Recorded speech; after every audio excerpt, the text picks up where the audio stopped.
না। আমাদের যদি ধৈর্যের বাদ ফিরে যায় কাউকে শান্তিতে থাকতে দেবো না। প্রয়োজনে এই নির্দলীয় ইউনিট সরকারের বিরুদ্ধে আন্দোলন ঘোষণা করবে বাংলাদেশ। আপনারা দেখেছেন সর্বশেষ আমরা এই রাজধানী ঢাকাতে আমাদের দুইজন ভাইকে হারিয়েছি।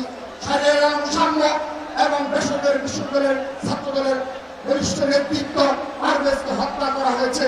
শুধু এগুলো হত্যা করে ক্ষান্ত হয়নি, আমরা দেখেছি সর্বশেষ গত পরশুদিন এই পৃথিবীর কলেজে গুপ্ত সংগঠনের 8 থেকে 10 জন মিলে প্রিন্সিপালের রুম তালা লাগিয়ে দেয়। কুয়েটে ছাত্রদলের কর্মীর উপর হামলা করা হয়েছে হত্যার উদ্দেশ্যে। শুধু তাই না, আমরা দেখেছি গতকাল রাজশাহী বিশ্ববিদ্যালয়ে বাম ধারার সংগঠনের উপর হামলা চালানো হয়েছে। আমরা স্পষ্ট ভাষায় বলে দিতে চাই, ছাত্রদলের ধৈর্যের পরীক্ষা নেবেন না। আমাদের যদি ধৈর্যের বাদ ফিরে যায় কাউকে শান্তিতে থাকতে দেবো না। যারা গুপ্ত সুপ্ত সকলের বিরুদ্ধে আমাদের আন্দোলন চলমান থাকবে।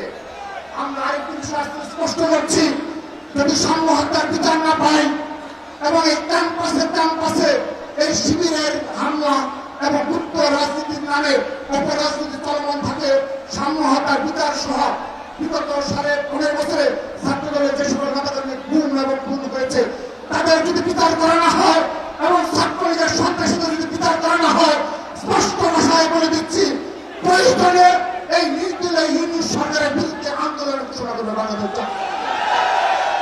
আমরা ইতিমধ্যে ঢাকা বিশ্ববিদ্যালয় সহ জাহাঙ্গীরনগর বিশ্ববিদ্যালয় সহ বাংলাদেশের সকল বিশ্ববিদ্যালয়ের প্রশাসনের বিসিসিআর সহ সকলের নিকট 9.5 মাস যাবৎ আমরা বারবার আকুতি জানিয়েছি ছাত্রলীগের সন্ত্রাসীদের বিচার করা।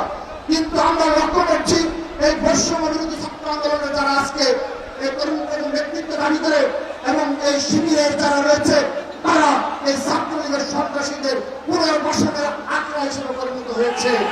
আমরা স্পষ্ট ভাষায় বলে দিতে চাই, এই ছাত্রলীগের সন্ত্রাসীদের বিচার ব্যতীত ডাকসু সহ কোন ছাত্র সংসদের সুষ্ঠু হবে বলে আমরা বিশ্বাস করি না।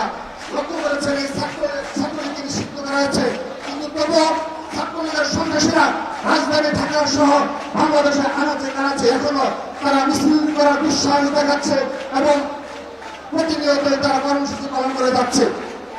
এই রাজধানী ঢাকা সহ সারা দেশে ছাত্রলীগকে প্রতিহত করার দায়িত্ব নিয়েছে বাংলাদেশ জাতীয় ছাত্র দল। কিন্তু বৈষম্য এবং শিবির সহ যারা রয়েছে, যারা ছাত্রলীগের পুনর্বাসনে কার্যকলাপে লিপ্ত রয়েছে, তারা এখন পর্যন্ত একজন ছাত্রলীগের কর্মীকেও তারা প্রতিহত করতে পারেনি। আমি আমার বক্তব্যের শেষ পর্যায়ে চলে এসেছি। বক্তব্যের শেষ পর্যায়ে বলতে চাই, জুলাই আগস্ট আন্দোলনের বেড়ে ওঠা যে ঐক্য ছাত্র সংগঠন আমাদেরকে ঐক্য গড়ে উঠেছিল, সেই ঐক্যটা তারা বিনষ্ট করলো। আজকে কেন ছাত্র সংগঠনগুলোর মাঝে ঐক্য নেই, তারা দায়ী।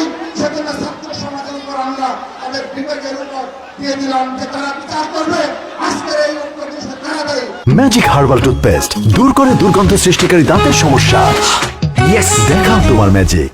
কিন্তু স্পষ্ট ভাষায় বলতে চাই, এই জুলাই আগস্টকে ক্রেডিট দিয়ে যারা উপদেষ্টা প্রদর্শিত হয়েছে, সেই একজন উপদেষ্টার ইতিহাস ইতিমধ্যে 1000 কোটি টাকার দুর্নীতি প্রমাণিত হয়েছে।